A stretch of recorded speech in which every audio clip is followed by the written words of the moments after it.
Hey everyone, in this video I'll show you how to add plugins to your Minecraft server. Let's get started. First, with Minecraft, if you're hosting the server on your computer, you'll need Spigot installed. Alternatively, you can use a host like Apex Hosting.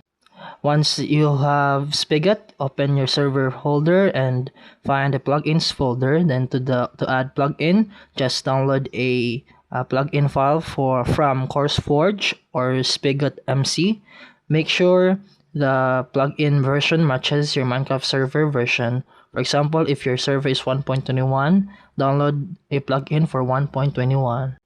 After downloading, drag and drop the jar file into your plugins folder, then restart your server. Then once it's back online, type /plugins to check if it loaded.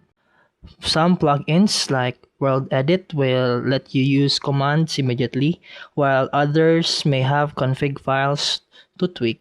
For example, after adding exploding block plugins on our Apex server, type /eb on made blocks explode when broken.